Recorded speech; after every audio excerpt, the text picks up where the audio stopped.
Hello and welcome to another episode of Don't IEP Alone. I'm Lisa Lightner as usual, and welcome to another interview. We made it. It is now February as I'm recording this, so we made it through January. Just a couple of notes. If you are on my email list, I apologize if you have not been receiving email. We've been having many technical issues.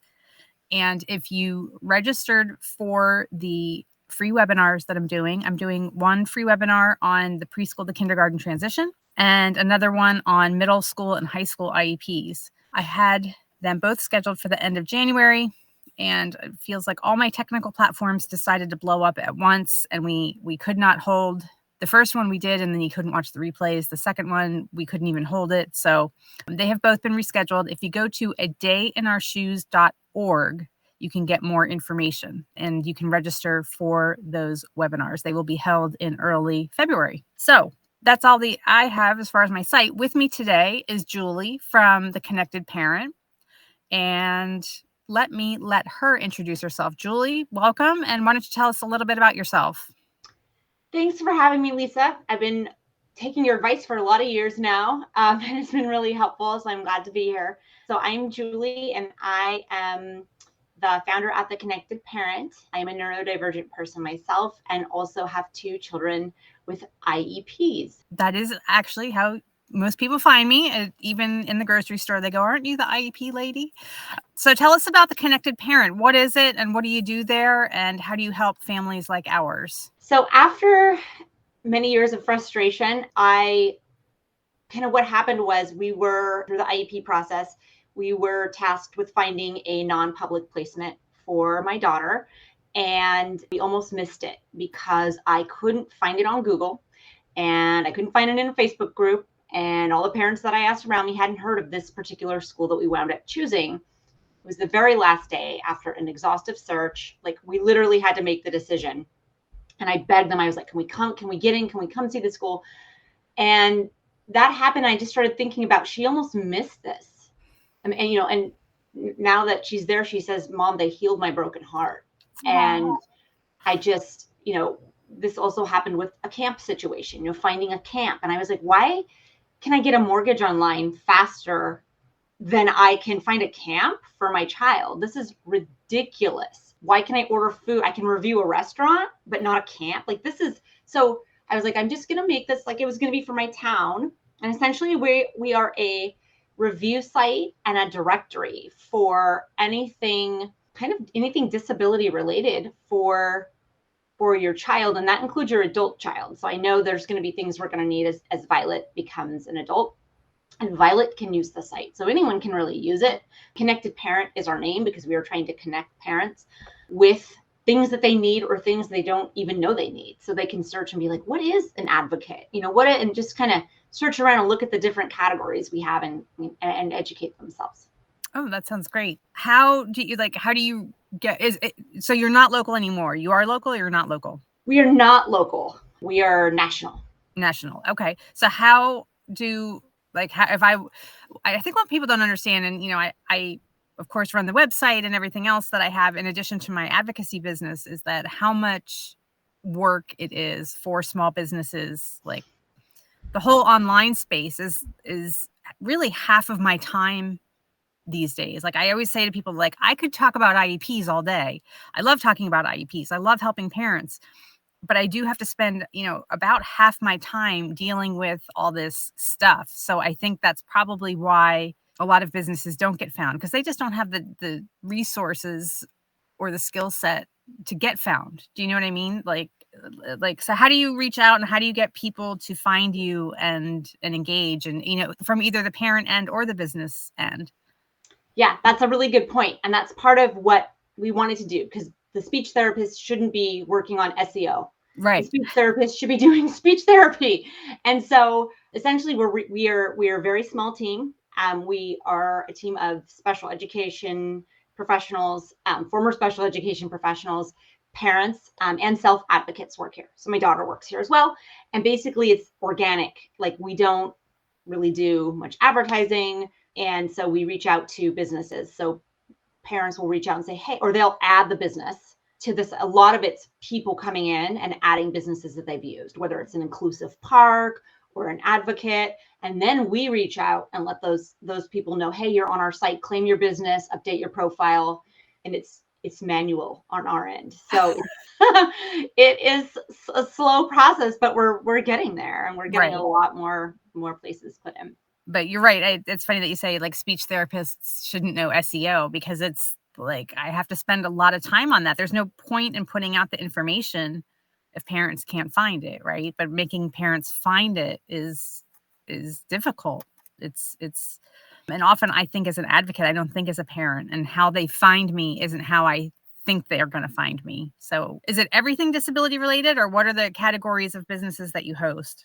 We have tons of categories. So we have anything from inclusive parks, beach wheelchairs, universal changing tables. We have tons of locations in there for that. Travel, vacations, like accessible adventures. So families will actually come in and rate these things. And how was my experience? Maybe this place has some sort of designation, but how really was it? So you can read that. Advocates, educational therapists, neurologists, epileptologists.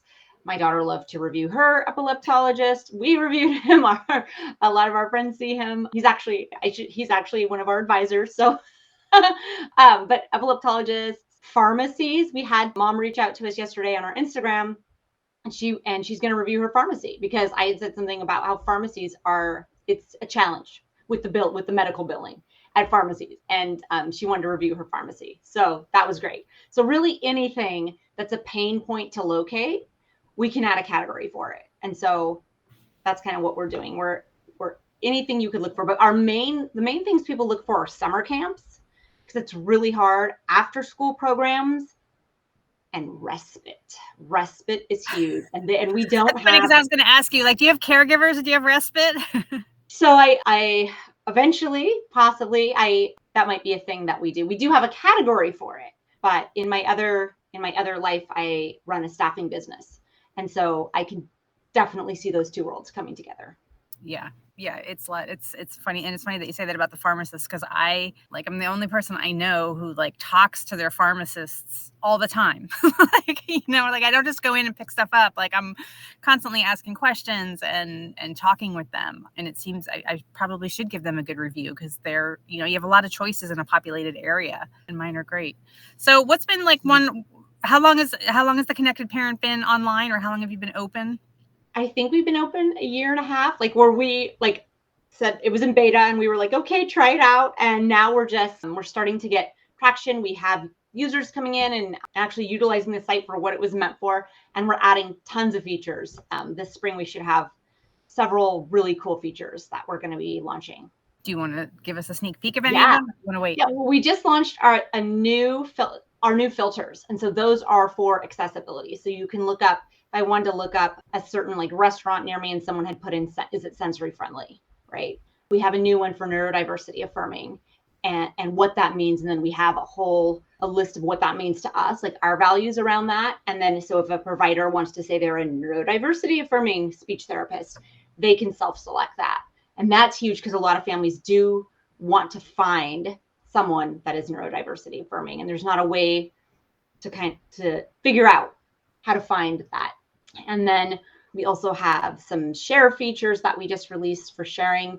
And we also just released some hashtags. So I can hashtag with PCDH19 on my reviews right now. So, and then eventually you'll be able to search for that. So I could be like, what are other PCDH19 families using? Who are they seeing?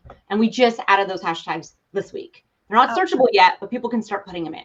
Oh, fun. Years ago, I used to write for a local publication here in Philadelphia, and it was a family publication, and they did, in addition to articles, but they did a lot of things that you're talking about, but for all kids. It didn't have a disability focus, and it was, museums and summer camps and the local vacation spots and tourist attractions and zoos and museums and all that.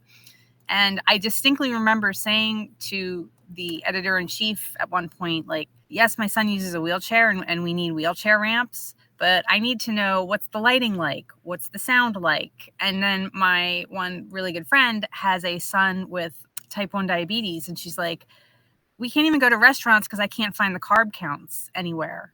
And those parents have to know what their kids are eating. You know what I mean? And I tried to go to them and say, hey, this is the information that families like mine need. It's not just about the ramp or the elevator. It's about so much more. So this is exciting that, you're going to be able to provide that for families like mine.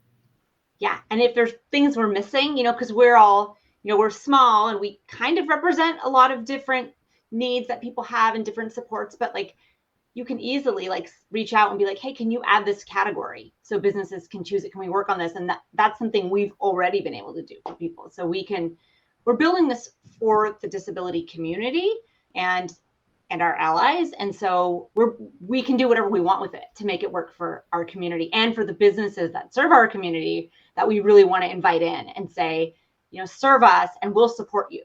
We'll show you the things we need. Come here. So we're doing some other things with businesses that'll be coming out too, to really help support them, support us to make our communities better. Yeah.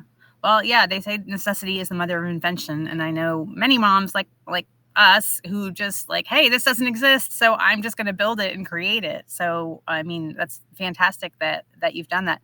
What's like something that you didn't expect? Like you think, okay, I'm going to create this online database, but what's something that once you got into it, you were like, oh, wow, I didn't know this was going to happen? The entire business portal that we have. I was thinking of it as a mom. I'm like, what do I need to find? And then I was like, wait a minute.